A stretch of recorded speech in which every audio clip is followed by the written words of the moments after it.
Good afternoon. Thank you very much for the introduction, and also thank you to all those who actually worked and invited me here. Thank you to the institutions that are organizing this great event. And yes, I'm actually very pleased to be here and to have the chance to talk, and I will not rush so much because I want to bring some topics and things that are connected with really the position of art. Art is not here to give answers, but actually to open and to problematize many things that are not said anymore in other parts or other spheres, like in science, also not in the social or political.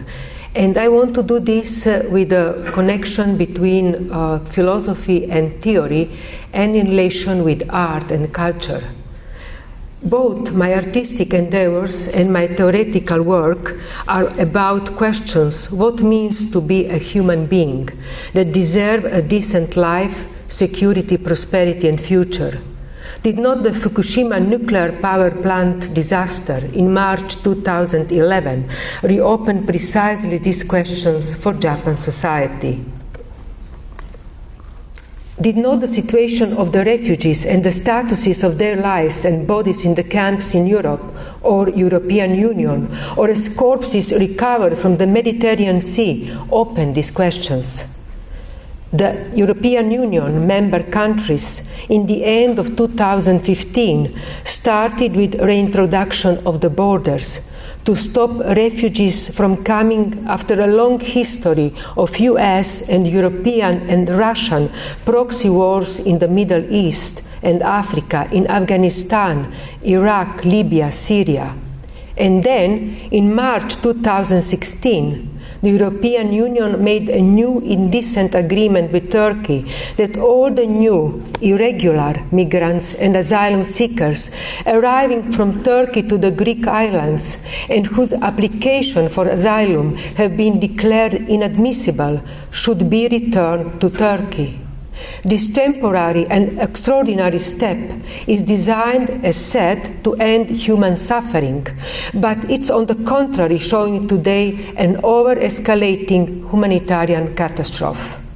Did not even the so-called Brexit on June 25, 2016, where the UK voted 52% to 48% to leave the European Union, push in what was defined depression and paralysis the remaining 27 members of the European Union?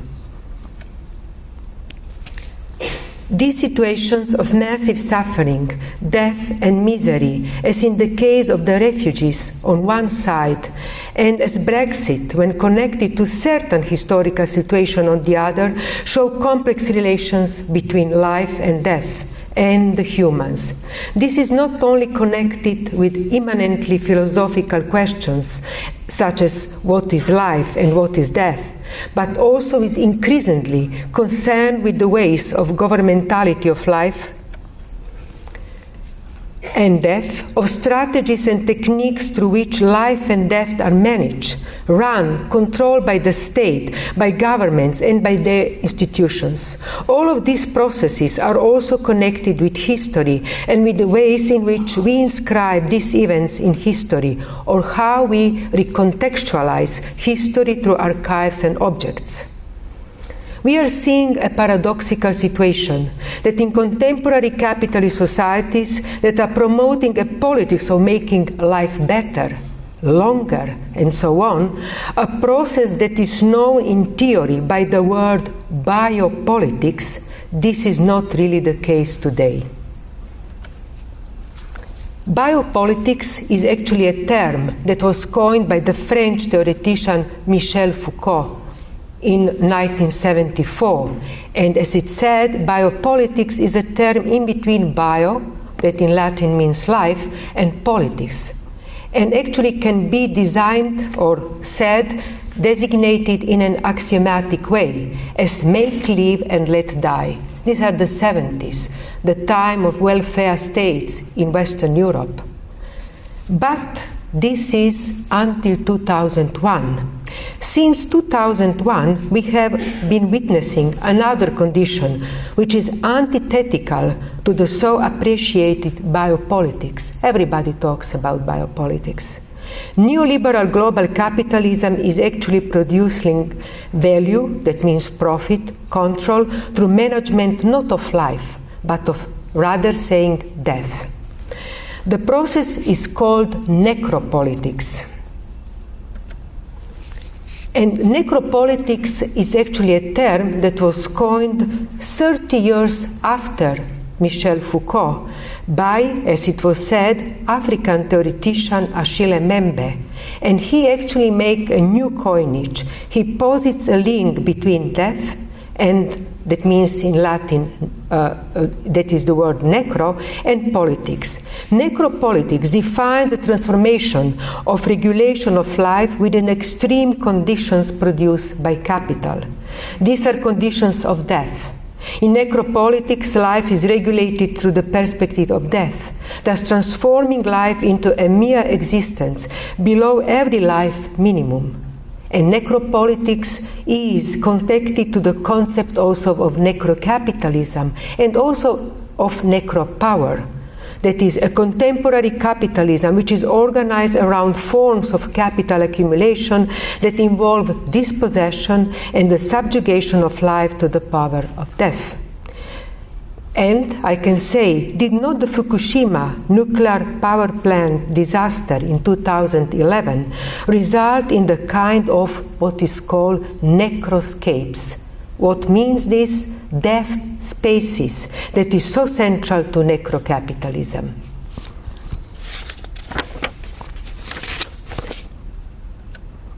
I define necropolitics in difference to biopolitics and also in relation to Achille Mbembe, let live and make die. And let live and make die is actually completely another life. Before it was actually make live. Let live today is something connected with abandonment. And make die is actually the war machine that is implementing after 2001. So to understand even better what's going on, I propose this diagram that is coming out from many of my lectures. And this diagram, though seems very complex, please to focus on the right part of the diagram. You see what I'm talking about is this way of transition from biocapitalism to necrocapitalism, from biopolitics to necropolitics. But this is also connected with many other transformations. They are radical and they are actually applied to art, to culture, even state and the social. That means the transformation of the form of state. Just briefly to say something that I will talk in the continuation, but my point will be precisely this difference between biopolitics and necropolitics on every facet that we can think about art and culture. But if you look the diagram and you see on the right part is actually something unbelievable what happened. Alienation today is a value. Dehumanization is central point in this transition. And then you see down a kind of a change. Everybody talk about nation state, but practically after 2001 we see a huge change, and this change is terminal because it's showing a new formation of the state, what is called war state. War state is actually states that were before nation states that with the implementation of army, of the war machine, are changing into war states. But in order to function like this in global capitalism, they actually need a completely different social structure. It's always this relation between state power and then the community, the social. And the social structure of the war state is what is written downstairs, postmodern fascism.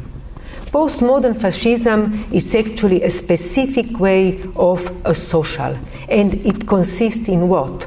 I just point three elements. It sterilizes the other, it evacuates conflict from the public space, and it neutralizes the political. These 3 points are also connected with a process that the former Eastern European state, and we could see this in the previous presentation, all these talks about former Eastern European state, Slovenia from where I'm coming and so on, are actually today just nation state.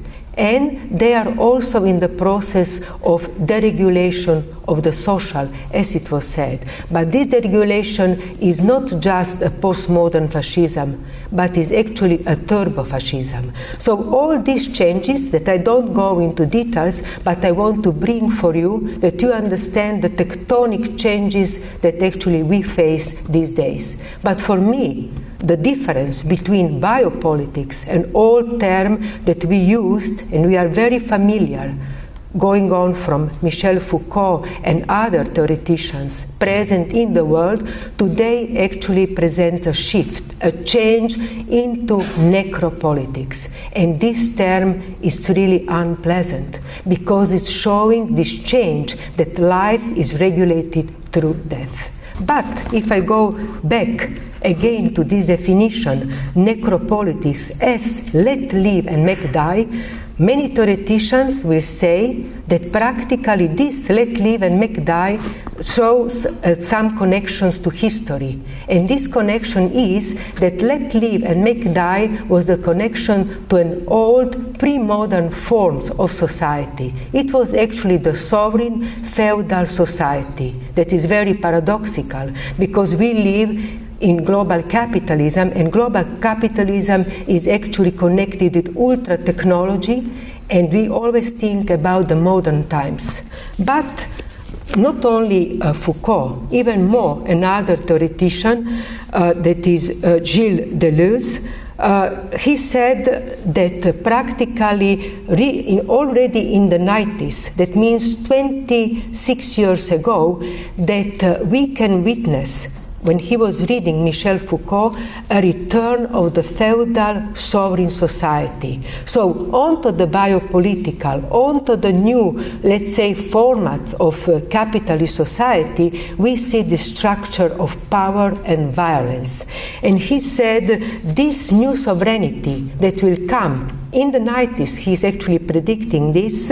This is also something that is unique and new for the way how global capitalism functions, and also allowed for this change from the nation state to the war state.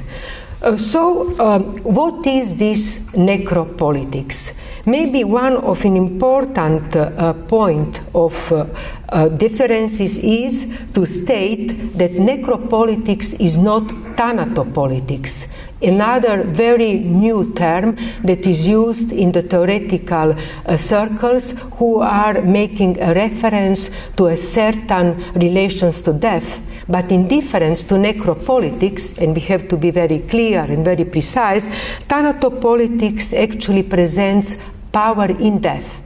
And recently, this thanatopolitics is used very much to think about the suicide bombers. But I'm not talking about this. I'm talking about necropolitics. That means a governmentality point, a way how to govern new contemporary our societies that are actually necropolitical society. Even more, necropolitics, because of this definition, let live, make die, are actually a regulation in the terms of this old feudal sovereign. And what was this regulation? He decided about who can live and who must die. And this who can live and who must die, this moment is actually something that is coming together with the way how we think about the social and how we think about democracy, specifically about global capitalism. So in this whole story, practically of this difference that will be key for me, biopolitics and necropolitics, one of the most important point is that we have to think always about power. Power that is also one of the main elements of art and culture, of those art and cultures that actually complicate the world that we live in.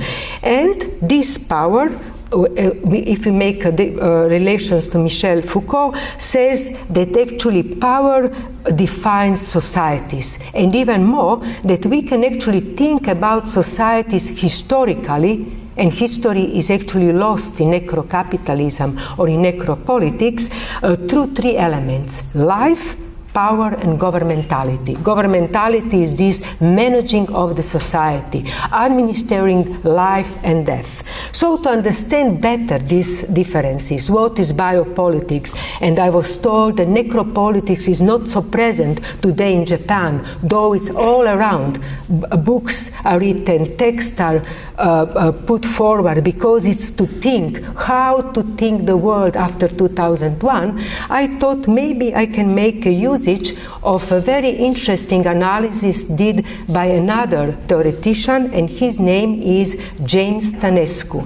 And James Stanescu said, for every society is a characteristic one thing. Emblematic is one illness. And this, when we think about these emblematic illnesses, we can actually understand better what is this shiftings provoking for us. What is the differences? So let's go back to the feudal society. James Stanescu says the feudal sovereign society that was actually necropolitical avant the lettre, before we were thinking about this, had an emblematic illness. And this emblematic illness was nothing else and nothing more than leprosy. The lepers were completely removed from society in the feudal time. So it was a hard, harsh cut between actually the illness and the isolation, complete evacuation of zones with lepers. But then, in the way of developing of society, we come to the society of discipline that is following, making a recurse to Michel Foucault, and this society of discipline is also connected with the biopolitical societies, with this managing. And the characteristic illness of that time was actually the plague. The plague was emblematic illness of the society, of the discipline society, biopolitical society, because the plague was not actually cut. Only what was going on in that times was a regulation, administering about these different illnesses. So the question that I want to pose always in every stage of this presentation is, what is characteristic for our necropolitical times? Which kind of illness? Having in mind one thing, and this is that we live in a hyper-technological time. Technology, biotechnology, everything is actually in one way defining necropolitics. So it's sovereignty with ultra-technology. The first answer will be, of course, AIDS. But I think to understand this shift, let live and make die, and to understand the feudal moment inside the most developed global capitalism, we have to actually think about another illness. And this illness is nothing else than the outbreak of Ebola in Africa in 2013-2014. When we were at that time, it was some years ago, the title of one of many articles in the media regarding the failure or maybe a normalized necropolitical measure of containing this illness reads, I quote, "World leaders failing to help over Ebola outbreak in Africa." This is a good picture to understand what was going on at that time, though this is coming from one of my earlier work from 2010. And is saying it's about how to prevent Africans from coming to Europe and all those who were actually there. What this means, the outcome was a complete castaway in time of Ebola of Africa. The whole continent was transformed under the pressure to block the possible contamination into a contemporary leprosy continent. If you remember, it was a huge complete cut. So to speak, it was a forming of cordon sanitaria, while the US, the EU measures were being taken for maximum regulation of spaces. And all the most At that point, we can remember, most sophisticated pharmaceutical and technological achievements were brought to the public in the health sectors by multinationals in the developed countries. So this was actually precisely this impossible situation. In the moment of all networking of the world, maximum technology, all discoveries, we have a whole continent cast away, like it was in the time of leprosy. The point of all this is that, and also James Stanescu make a research, he said that practically what we can feel in all this thinking and these changes is something that was already present in the thinking of Foucault. And this was the fear of racial or nation impurity that was and remains the basis of biopower and biopolitics. And if we think that necropolitics is actually a radicalization of biopolitics or biocapitalism, it's not something that is vanished, it's just a radicalization, then we can actually see another example, the way how today we see the regulations of populations is practically necropolitical. The best way or the best case besides Ebola and many other is actually the way of regulation of this big crisis of the refugees that are coming to Europe. In necropolitics, that is always a culmination of the biopolitical. We clearly see this superimposition of the fear of racial impurity in the way the refugee camps are managed today. Even more, Stanescu states that we see in analyzing biopolitics that is not something positive. We always think about biopolitics that is positive, but he is saying is not the case, but rather biopolitics is a decision taken on what is not. So, not a white body, not our civilization. And this radicalization is nothing else than practically necropolitics. The result of all this, if we go back to the diagram geopolitically of Europe, of war states, of the postmodern fascism, is actually a bizarre situation that we have in Europe from where I am coming. What we have? The result is that Greece is transformed, Greece, the country, is transformed into a big refugee camp. The European Union is a fortress Europe, in literally way of speaking, and Turkey, who actually got this indecent proposal by Germany and the EU, is transformed in itself in a big detention camp. So, we talk about a neoliberal global world, but we actually have only detention camps, refugee camps, and fortresses. So, first point, I want to talk about the conceptualization of life and death even a little bit more in details. And I want actually to connect this to humans, of course, and humanity, but also to the refugees, because the refugee crisis is really pressing us. In Europe, we are actually in near contact with the refugee crisis. Refugees are the new political flesh, shall we say, or the new political forces, if we want or not. So, in the light of these arguments, the refugee camp or camps are not simply the state of exception, as Giorgio Agamben will say, but a place to see the processes of auto-immunization in order to get rid of those who are not human. On the other hand, the idea of seclusion of these people is based on racism, as the idea of racial impurity and impurity remains central to security in the camp. And this is some images. It was a huge refugee protest camp in Vienna in 2012. And in order to understand this, in another my work that I did with in group work, we put the thesis. We depart from a tradition in politically engaged art, experimental projects in order to reflect on dissident history of Europe. Better to say to the European Union that is the European Union of what? Migration empowerment and reflection. So yes, art open questions, make problems, but why? Not just to provoke like this, but to make us think, maybe think collectively now and here.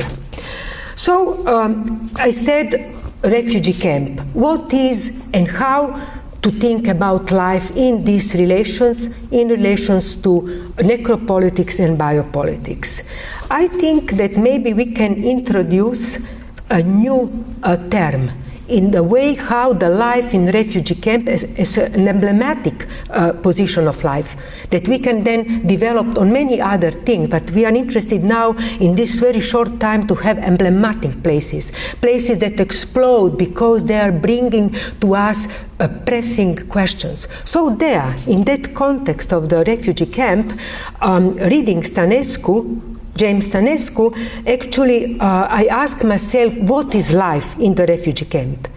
And to answer to this, while not using the usual rhetoric, but using actually a new category of life, I said, in relations to Stanescu, maybe deading life, a new term. It's the one that we can use to make the analysis of the life in the refugee camp. What is deading life? Deading life is a procedure employed to suppress, reduce, diminish, impoverish, ruin life, but is not death. Stanescu states that if we take seriously, also reading Foucault and other theoreticians, what they talk and what they claimed about biopolitics, then we have to always ask today specifically in the time of biopolitics and necropolitics, what is life? But also we have to understand that exists a whole history of terms that defines what is life, because actually everybody asks and make a concept, but very few are giving the solution, what is life? So in order to understand also deading life, that is really crucial, a term to understand really this proximity of death but not being dead, he proposed what he called, and I think is a great word, a buffet of life terms. And this is the buffet. So what the buffet of life terms, without any cynicism, are actually telling to us? How this history of life is going on theoretically, historically, philosophically. He says exists enormous exploration of what can life be, and these forms of this buffet are all politicized life. These are not McDonald's that you go there and take one mere life. No, they are forms of politicized life. But because politics is so pressing on to life and even more implementing death, it's necessary to think always historically. And what we have Agamben, that was also in the diagram, with his bare life.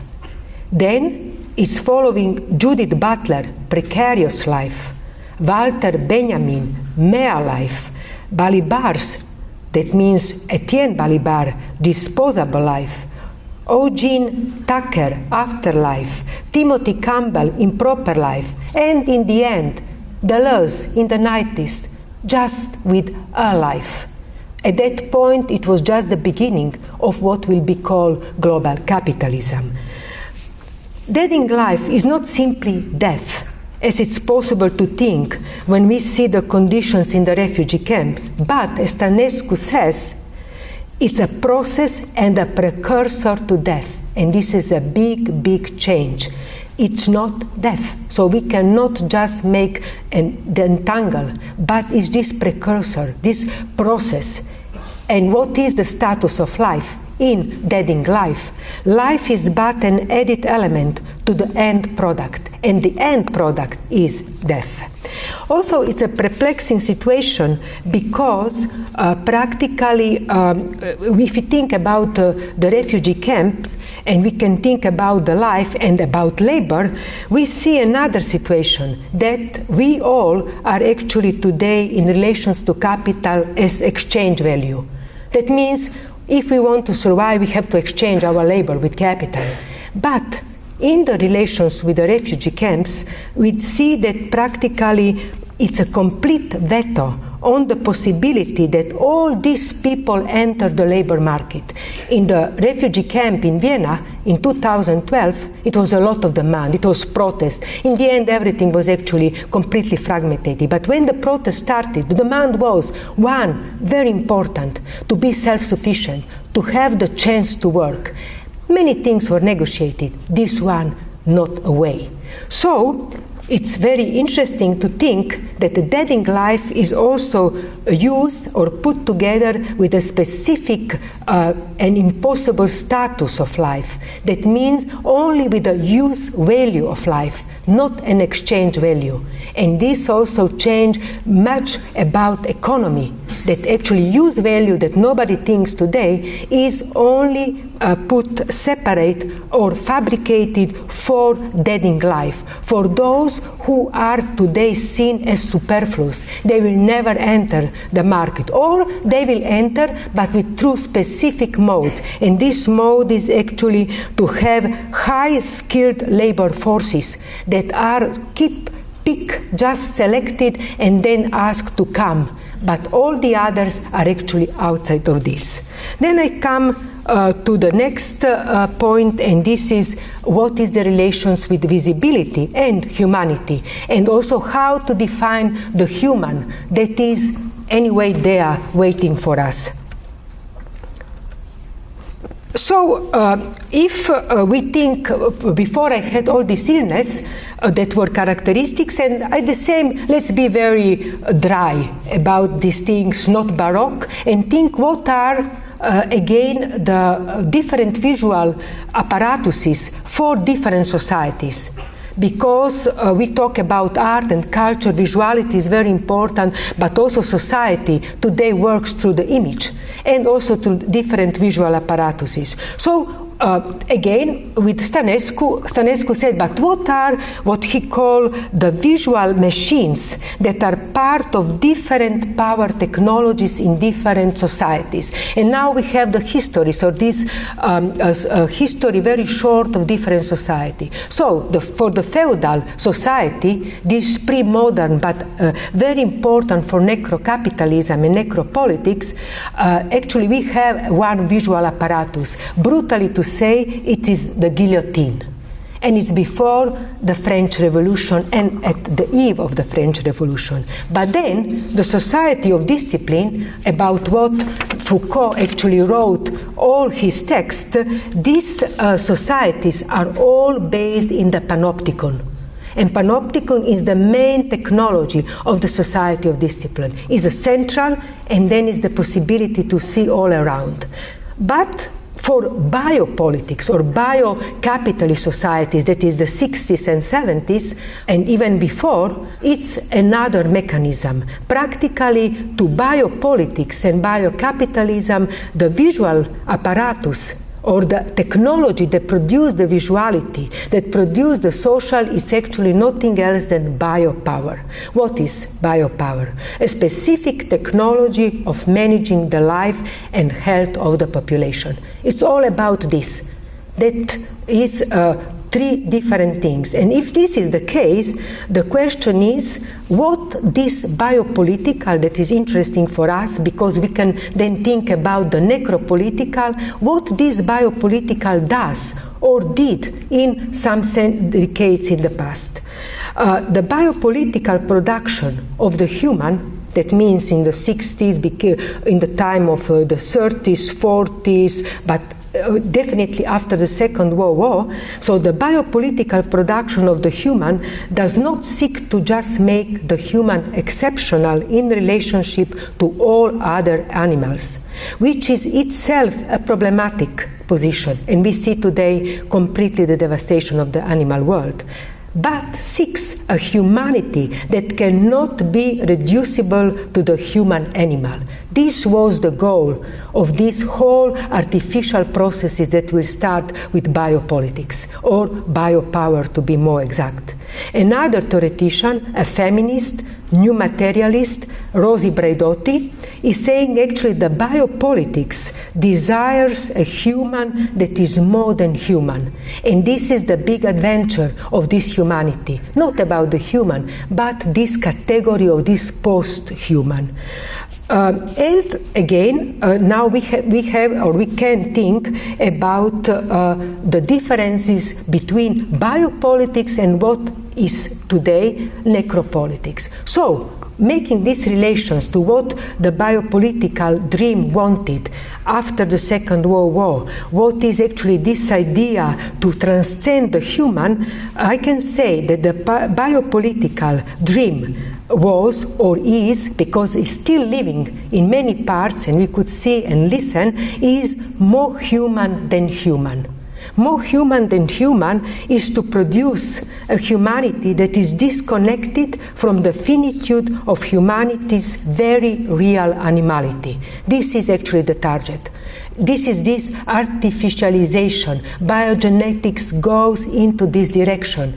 And a very good case of this beginning of thinking what is actually more human than human is this cult film from the 80s, because the beginning of the 80s is also this big change from Fordist to post-Fordist, post-Thatcherist time. Actually, it starts, but it's definitely marked by Thatcherism. And the film is actually Blade Runner from 1982. In this film, that is a cult film, you don't need an image, it's this corporation, and the corporations are very important. In the film, the corporation actually produce replicants, or, as is the definition, androids with superhuman abilities that were at the same time completely interchangeable with humans, though they have only one exception. One test is actually saying if they are human or not, though visually they are the same as humans. This test measured a person's empathy, particularly its empathy toward other animals. And this is where the failure happened, and when the failure happened, they were caught and killed. But if we make recourse to what is developed presently in necrocapitalism in which we live, we see that more human than human is still not enough. As more human than human is still what is said, and I put in quotation mark, too human, much too human, if we think about the replicants. Some of them actually just saw them then as humans. So it was a dream, but it could not be fulfilled, though it was the main target of governmentality in the biopolitical time that still persists. Therefore, my thesis is that in the present necropolitical, neoliberal time, capitalism practically has not a dream, but as it's a sovereign society, it has an injunction, an order. This means the injunction. The necropolitical neoliberal global capitalism injunction is still too human. And this still too human is actually making all this big research, this big idea of this possibility to construct everything, to actually artificialize everything. And this has a specific outcome on the visibility. That means all the differences regarding antagonism, regarding class differences, regarding race also, are actually put aside. The post-human doesn't want to have these old topics, doesn't want to talk about necropolitics, only about biopolitics. Because if we start to talk about necropolitics, about the management of death, about what is and who can be the human, the things start to be very complicated. All these antagonism are coming back, and this is the goal. No antagonism, know actually the relations, depoliticization of the society. So if we think about the consequences of biopolitics and necropolitics further, and again connect with the refugee camp, that is our emblematic sign of the time that we live everywhere. If we look to Australia, or we look in our vicinity, or we look to Europe, that is this huge refugee camp and the fortress of Europe, we see that the difference actually produces a big difference in one thing. And this difference is connected with the process of granting citizenship. And citizenship is a core element of also how to actually exercise power. It's really one of the main points on which the states are functioning. They actually seclude onto the elements of citizenship. People can enter or not, be mobile regarding to what citizenship they have. And I said, all these stories and the first diagrams pointed to these words, colonialism, coloniality. So practically the refugee camp bring with this impurity, racial impurity, the question what is not white, not our civilization, a certain division, a cut, as it's between biopolitics and necropolitics. We have the colonial racial division. I will use this. And this is not colonialism, it's new formats of coloniality that is applied to citizenship. And that produce two categories of citizenship. Which are these categories? It's paradoxically, because when we think about citizenship, as we talk and thought about biopolitics without necropolitics, we thought we have only one life and we have a death, or we have citizenship or we don't have. But the worst thing is today that we have actually a triadic format, non-citizenship and then second-grade citizens, and then even the citizenship that is connected or divided into two. And these are serious things. So we have the category of biopolitical citizenship. And what is? These European natural nation-state citizens. Natural state citizens in Japan has a biopolitical citizenship. That means that is not only citizenship one, but is already having the adjective, can be taken, can be reduced, can be manipulated. And exists another citizenship, and this one I call necropolitical citizenship. And this one is given to refugees and sans-papiers and paperless people, that means sans-papiers. But when? After they die on the European Union soil. This is actually what we could learn in 2013 when after all the crisis of refugees, 350 refugees in October 12, 2013 drowned 350 refugees from Africa drowned in a single day near the coast of Italy. And what happened? Everybody was having this morality, shocking pictures, but in the back, something was going on. At that point, what struck many of us into the analysis of all this relation was that actually all these 350 drowned persons who actually wanted to get the citizenship, but could not. They actually got to them was given the Italian citizenship.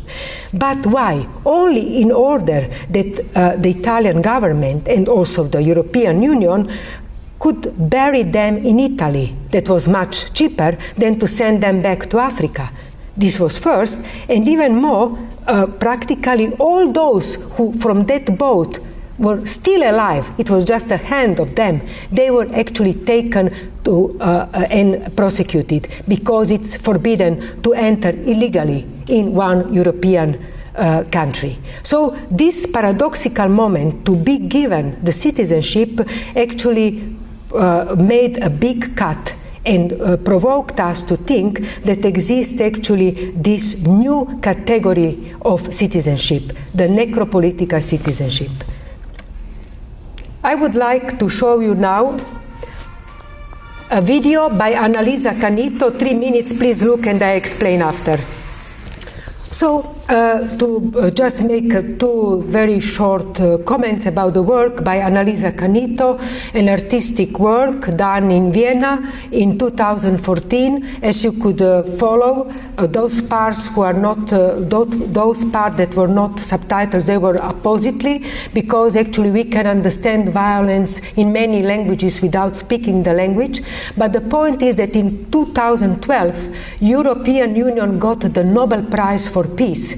And in that moment, the biggest intensification of all control measures, catching migrants, and actually making the most violent ways how to detect them started. So this kind of paradoxical, I will say positive and negative, the darker side of the Nobel Prize to EU is actually part of the work. And I'm coming to the last part, and this last part I want to actually talk briefly about still this humanity. What and who are the humans? So practically through all this what was said, the question of post-humans, still too much human, so to surpass, we see in necrocapitalism and also in connections with all the advantages of technology, a repulsion toward the human. And who are the humans today? We have to ask. Is obviously that actually necrocapitalism is for the post-humans. And the humans are the refugees, the migrants, those who are actually also around us. Just if we think about Australia, that is very similar, the process. The asylum seekers reach Australia by boat. They are not held in Australia while their claims are processed, but they are actually sent to offshore processing centers. And this means they are isolated in islands that are in the Pacific Islands. One is Nauru, and the other is the Manu Island in Papua New Guinea. So we see in our proximity that those who are actually claiming to be humans has no any values and no importance. So I said also that in these processes is a kind of a new materialism going on, or a new status or relations to human. One of these is what is written here, materialism which exclude historical processes, because less and less we are capable to think or to understand history, and history is very important because of this connection. So the humans are actually made obsolete, the humans are made redundant, and history with this. But still the things are not so easy, I will say, because humanity still is everywhere.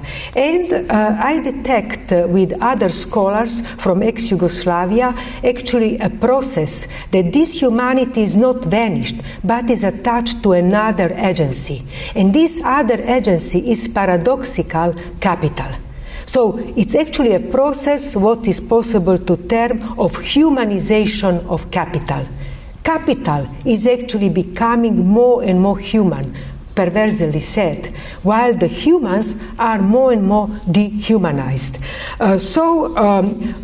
This process is one of the processes central practically to the global world that we live in, necrocapitalism, and all the questions that are connected with technologies are actually in certain way hiding or are biased in this relation of a clash between the humans who are more and more dehumanized and the new humanization that is attached to capital. Even more, we actually, if we talk about these things, we have to be very clear that human is an ideological category par excellence. Who will be the human is a question of historical analysis, of the present analysis. Humans are not born. Humans are actually proclaimed, or you are given your humanity, or it's acquired to different processes. And the humanization of capital, this new form of humanization, is actually something that is working together with brutal systematic exploitation, reorganization of power and institutional structures, and here multinationals are really having a big role, economy has a big role, and all is going on with what I call systematic depoliticization of the social, political, and economic. Something that I said in the beginning in that diagram. Depoliticization, what this means? This means not everyday politics, though it could be, but actually the question how and which kind of community we will build, in which kind of community we will live, and who will be granted the agency, who will get the dignity, and who will be capable to have a life and not only left to live. Humanization of capital has very derogatory perception of history and also presents the subject as obsolete. What this means? The humans are not important. This is an old story. Why to talk about differences and antagonism while we talk about some individuals, or as is said, for the common task of humanity? To be seen as human is not a natural state of affairs, but the outcome of what is also called processes of racialization, that is coming from the constructed category of race, and is now this processes of racialization, it's actually heavily pressing into all those who are seen just as population. Capital humanization is the one who actually regain more and more humanity, erasure history. This is why it's all the time this task to go back to history that is actually to think about our present. And we come to a work that I also want that you watch, and then I explain, Coca-Cola commercial, in which you will see what means humanization of capital. And just to conclude, really final. So what was this?